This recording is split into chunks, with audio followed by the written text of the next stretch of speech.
Et on ne peut pas juger un homme par sa langue ou par son ethnie, même par son parti politique, mais par ses actes, par son comportement.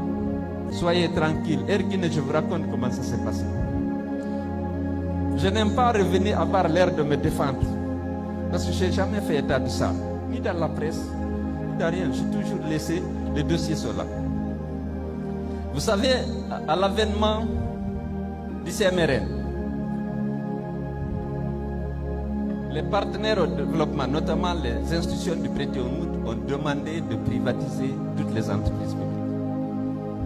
Je ne peux pas les citer. Privatiser ou fermer. On a commencé en 88 pour Air Guinée. La compagnie avait 3 avions neufs, un 707, un Boeing 707, un 727 et un 737. Ils ont dit qu'il faut revendre les avions et fermer Air Guinée pour la privatiser.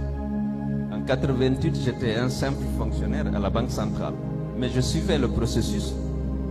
Ils ont revendu les 2 avions, le 707, le 727.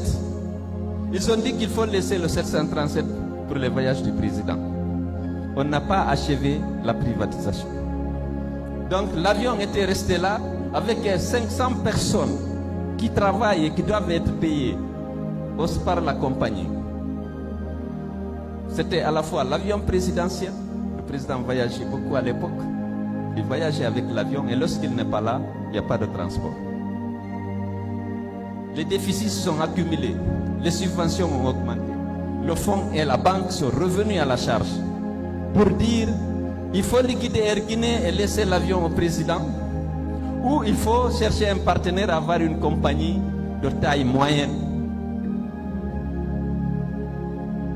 Ça a été accepté, le dossier a été préparé et soumis au Conseil des ministres qui a approuvé la privatisation de Air Guinée. Je vous explique. Le ministre des Finances a demandé une assistance technique à la Banque mondiale parce que c'est le ministre des Finances qui est chargé des privatisations. C'est lui le ministre en charge du portefeuille de l'État. La Banque mondiale lui a envoyé une société qui s'appelle Aérosynergie, puisque j'étais ministre des Transports. L'expert était là et en train de rédiger le cahier de charges et le dossier d'appel d'offres lorsque le président Conté a décidé qu'il ne fallait plus vendre parce que les 2 autres avions étaient vendus au Nigeria.